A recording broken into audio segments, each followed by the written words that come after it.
Tahukah kamu, dunia kembali mengalihkan pandangan ke Timur Tengah. Ketegangan antara dua kekuatan utama di kawasan Iran dan Israel kian memanas. Dalam beberapa bulan terakhir, aksi saling serang, ancaman terbuka, serta retorika perang dari kedua pihak telah menimbulkan kekhawatiran global akan pecahnya konflik berskala besar, bahkan potensi perang regional atau perang dunia ketiga. Apa yang memicu ketegangan ini? Apakah benar Iran dan Israel diambang perang terbuka? Apa dampaknya bagi geopolitik global, energi dunia, dan stabilitas kawasan? Artikel ini menyajikan penelusuran mendalam dan panjang lebar terkait isu yang sedang viral ini. Latar belakang sejarah permusuhan Iran-Israel. Permusuhan Iran dan Israel bukanlah hal baru. Ketegangan telah berlangsung selama lebih dari 4 dekade, terutama sejak Revolusi Islam Iran tahun 1979 yang menggulingkan Shah yang pro-Barat.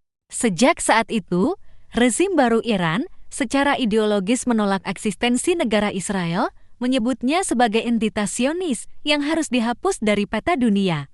Iran menjadi pendukung utama kelompok-kelompok militan anti-Israel seperti Hizbullah di Lebanon, Hamas, dan Jihad Islam di Palestina, milisi Syiah di Suriah, dan Irak. Di sisi lain, Israel memandang Iran sebagai ancaman eksistensial, terutama karena program nuklir Iran yang dinilai mendekati kemampuan militer. Dukungan Iran terhadap musuh-musuh Israel. Kehadiran pasukan pro-Iran di perbatasan Israel, Suriah, dan Lebanon pemicu ketegangan terbaru.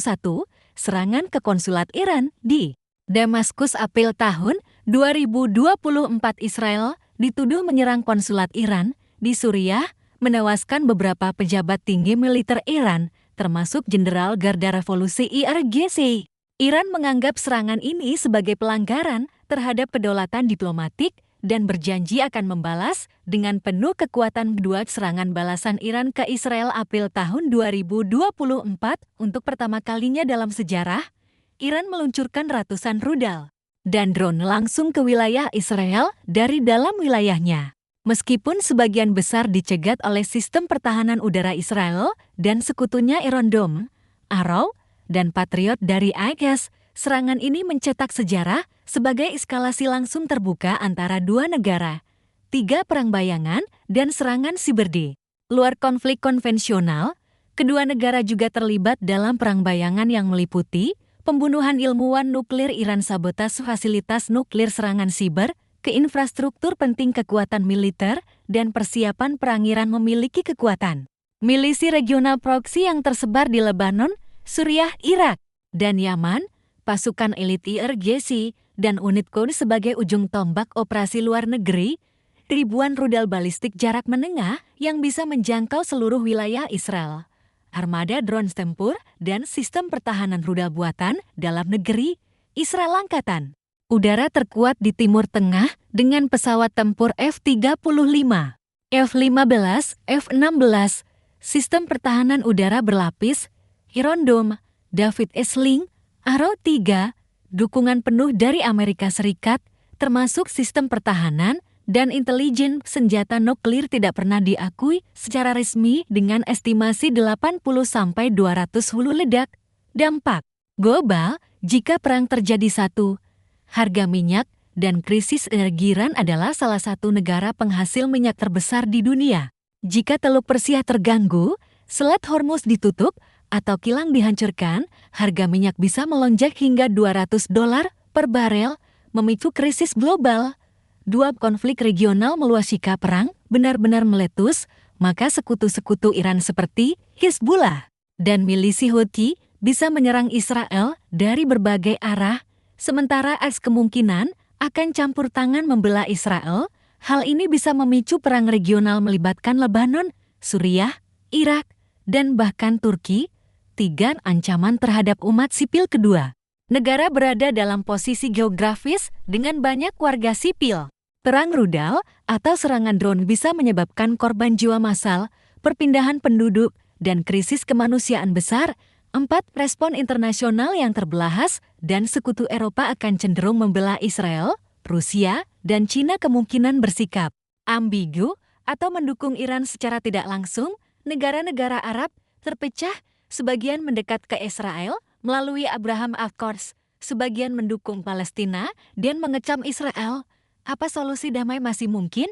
Meski tensi memuncak, ada sejumlah faktor yang masih menahan kedua pihak dari perang besar-besaran, tekanan internasional, terutama dari AS, PBB, dan Uni Eropa, risiko ekonomi dan politik domestik baik di Iran krisis ekonomi dan protes internal, maupun Israel konflik politik internal, diplomasi melalui pihak ketiga seperti Qatar, Oman, dan Turki, yang mencoba menjadi mediator. Faktor nuklir, ancaman senjata pemusnah massal membuat konflik ini terlalu berbahaya jika lepas kendali. Ketegangan Iran dan Israel bukan sekadar konflik dua negara, ini adalah puncak dari pertarungan ideologi, kekuasaan, regional, dan kepentingan global yang terakumulasi selama puluhan tahun.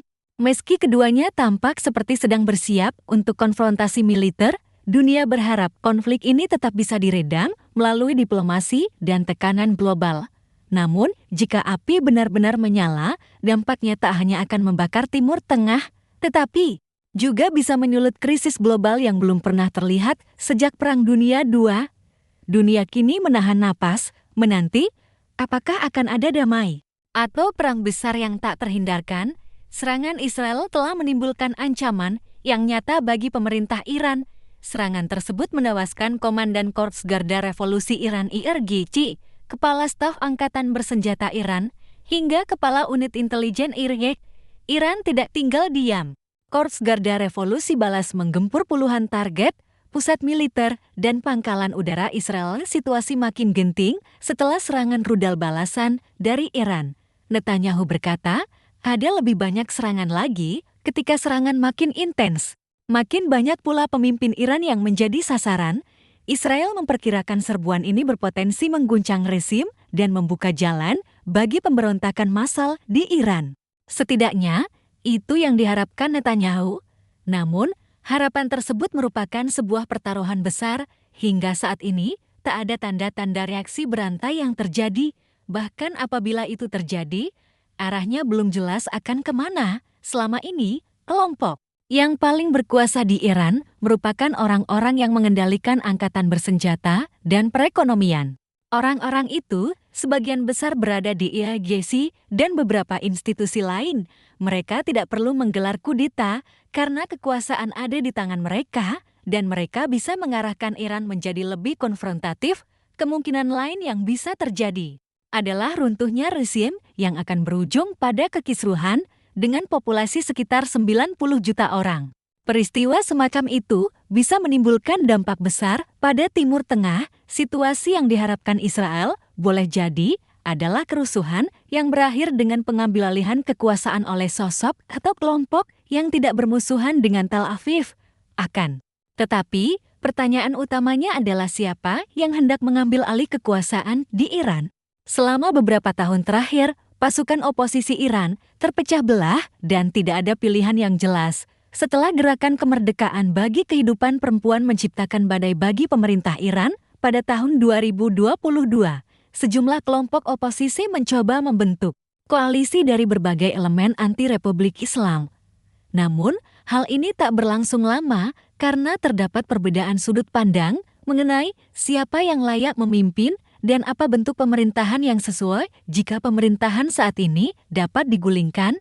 Para pemimpin Israel mungkin melihat potensi pada sejumlah sosok atau kelompok oposisi ini. Misalnya, mantan putra mahkota Iran Reza Pahlavi, putra mantan Shah Iran yang digulingkan dalam revolusi Islam tahun 1979.